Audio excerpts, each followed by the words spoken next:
Welcome to Christ Assembly. My name is Bert Allen, and this is a ministry of ChristAssembly.org. I'm feeling pretty good today, and I've been battling some serious disease, but today I want to dive into the study of the Word of God with you because I love studying the Word of God and sharing the Word of God with my friends. And last time, or at least a couple times back, we were looking at Romans 5:1 about having been justified by faith. And that means by faith we have peace with God through our Lord Jesus Christ. And now we'll take up verse 2. And here's how verse 2 fits into verse 1. You see right here, there's this word here, this word here is a whom. And whom means we need to look back to the nearest antecedent, noun. And that's a real great way of saying, go back and find out the last person in this case who was named. And that would be our Lord Jesus Christ. So, with that in mind, what's he trying to tell us? Here's what he's trying to tell us.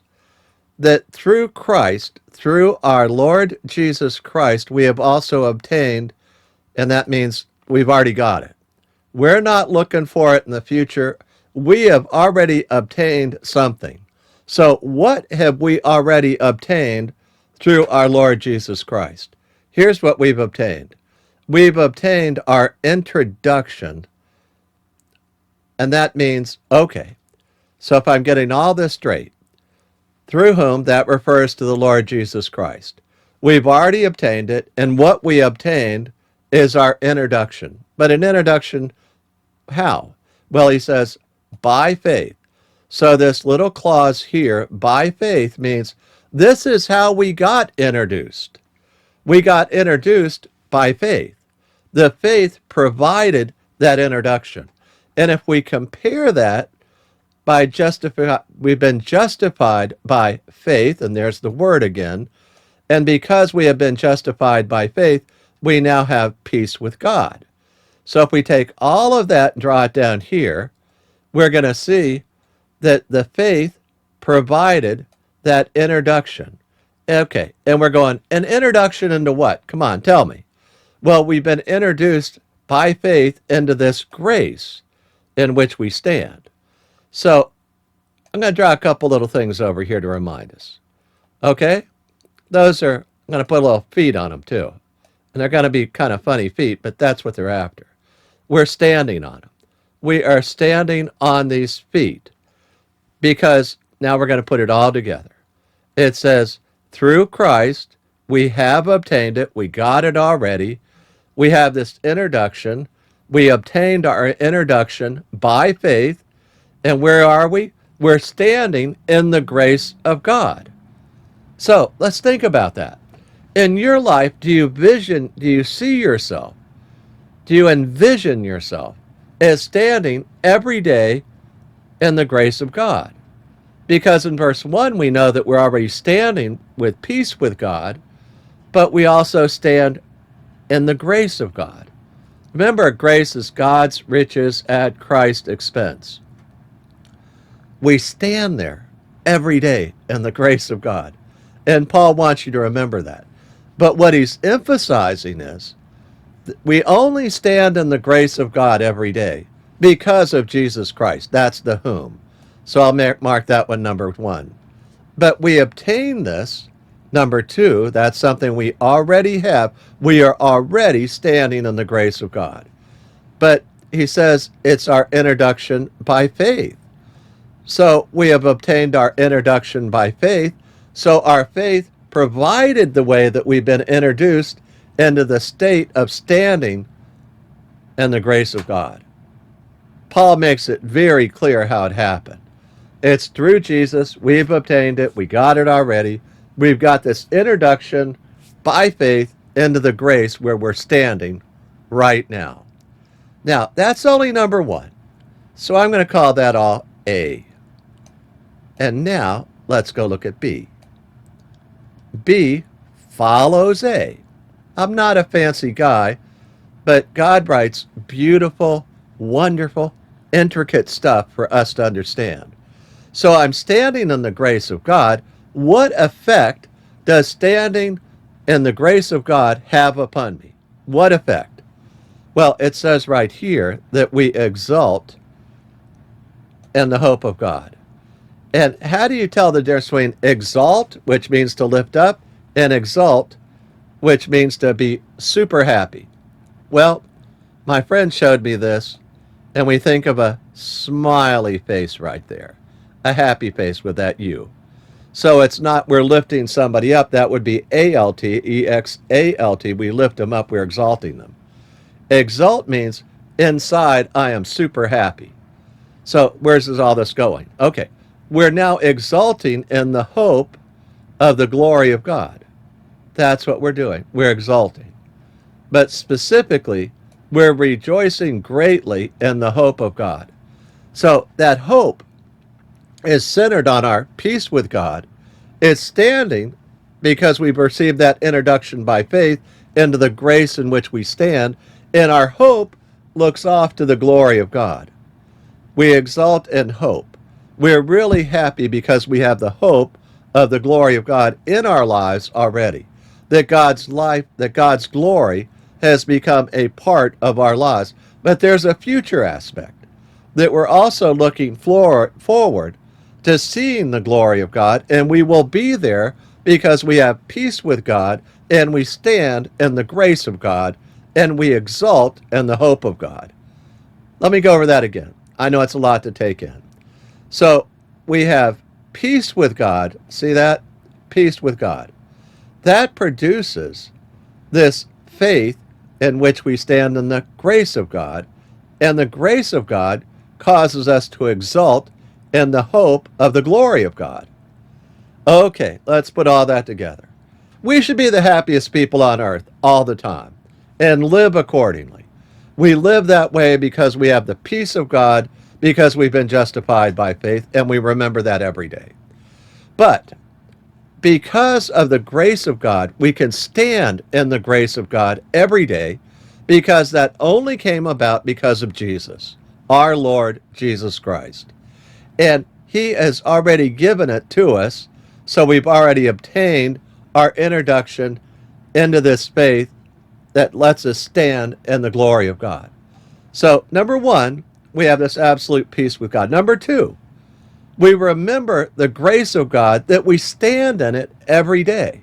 The grace of God is not over there, not over there, not over here, not down there. It is something we stand in all the time. We're standing. You know, in the legal world, before you can really go far in a lawsuit, you have to prove that you have standing to bring your claims in court. And if the other side can prove that you lack standing, then you're not even entitled to plead your claims. God says we stand in the grace of God.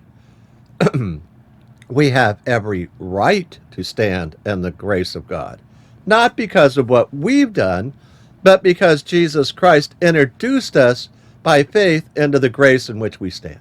And number three, not only are we filled with the peace of God, not only do we stand in the grace of God, but number three, we exult in the glory of God, the hope of the glory of God.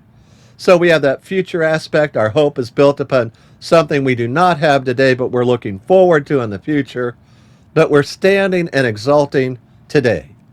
But we're exulting in that hope of the glory of God that's already in our life, but it'll be far more when we see him, the Lord Jesus Christ, in all of his glory, when we are with him in glory. You might remember on the Emmaus Road, Jesus looked at the two guys and said, you know, didn't y'all remember that suffering followed by glory? That Jesus had to die and then he'd come back in his glory? And yet you can remember John, where John said, you know, we saw Jesus in the flesh, and we were really looking at the glory of God on earth in flesh. So there's that present aspect. There's also a future aspect. But the hope is really looking off more to the future. So let me wind up by saying, make sure you're doing that every day. That you're standing in the peace of God. That you're standing in the grace of God. And that you're exulting in the hope of God. So let's pray. Father, we thank you for your word and how great it is to know you and to love you. Thank you, Lord, that we have peace with God, having been justified by faith. That we have this standing and the grace of God because of what the Lord Jesus has done so that we've already obtained this standing. And Lord, we exult in the hope of the glory of God. We look forward to that, but we exult today. Thank you, Lord, for being present in our lives. May we apply the truths of Scripture so that we glorify you every day. In the name of Jesus we pray. Amen.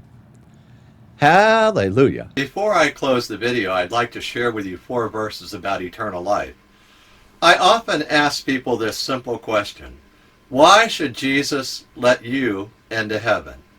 And the answer to that question surprises many people because it comes from the Bible and it's simple and it's clear.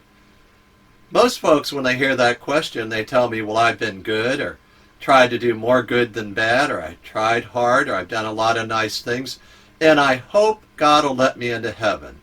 They somehow think if their good works outweigh their bad works, that God will let them in. But God says, actually, I'll let people into heaven because of a free gift. But the story from Jesus starts with 4 verses, and I'm going to read them one at a time. Romans 3:23 says, "For all have sinned and fall short of the glory of God." Romans 3:23.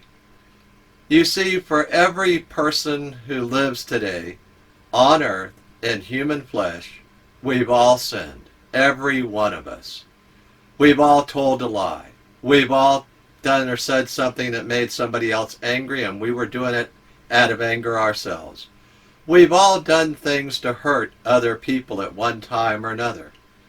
God says that's all sin, and I look upon that as falling short of my glory, God says. God says we should never fall short of his standard, which is the glory of God. Well, is it serious that we've sinned? Should I be worried about that? Everybody sinned. Why should I worry? Well, consider Romans 6:23. For the wages of sin is death, that all of us deserve the death penalty. At the moment we sinned, we incurred the death penalty for the smallest sin or the biggest sin. I'm happy that Romans 6:23 continues and says, "But the free gift of God is eternal life in Christ Jesus our Lord." You see, if you've been listening carefully and thinking about what the Bible says, so far we've learned that we're all sinners, we all fall short of the glory of God, and we all deserve the death penalty. This doesn't sound like good news until you read the last part of that last verse. It says that God has a free gift for all of us. It's in Christ Jesus our Lord, and it's eternal life. The free gift of eternal life that only Jesus Christ can give you. He said he's the way, the truth, and the life. No one comes to the Father but through him. Why would God offer us this great gift if we're all sinners? Well, Romans 5:8 tells us. It says, "But God demonstrates his own love toward us, in that while we were yet sinners, Christ died for us." He died for us. He died in our place. God loves sinners like you and like me. He died in my place and in your place. He paid the death penalty for me. I often illustrate the free gift like this. That I have this old Nissan truck. It has 285,000 miles on it. It's not that great a truck. It sits at the beach every day. But I illustrate the point this way. I hold up the keys to my truck and I say, I'm going to make you a symbolic gift of my truck. But until you take the keys out of my hand, it's not your truck yet. Well, let me tell you what I mean. A lot of people have been going to church for years. They know all about Jesus. They can quote verses about Jesus. But they know in their heart that they're not quite right with God. And there's never been a day in their life where they've been born again and they know it. You see, they're just staring at the keys in God's hand, and he's offering you the free gift today of saying, reach out by faith and receive that free gift and take it into your heart today. Receive the free gift. Okay, how do we do that? Well, Romans 10:9 tells us how to do that. It says that if you confess with your mouth Jesus is Lord and believe in your heart that God raised him from the dead, you will be saved. And he means saved from the death penalty, eternal destruction. So we can receive that free gift right now by faith, and we can pray a prayer together. I urge you to pray with me. I'm going to pray it right now. Lord Jesus, I thank you that you love me. I confess that I am a sinner and I fall short of the glory of God. I confess too that I deserve the wages of sin, which is death. But Lord, you offer me the free gift of eternal life in Christ Jesus our Lord. I accept that free gift right now. I believe that you love me and that God died on the cross for me, that Jesus Christ is God, and he died on the cross for me. You paid the death penalty for me, Lord Jesus. Thank you so much. I confess with my mouth Jesus is Lord, and I believe in my heart that God raised him from the dead. I repent of my sins, and I accept that free gift, Lord. Thank you so much that you have forgiven me. In your name I pray. Amen. Now, if you prayed that prayer with me, I'd love you to send me an email and we'll rejoice together. Send me the email at friend@christassembly.org. That's friend@christassembly.org. I look forward to hearing from you. Hallelujah.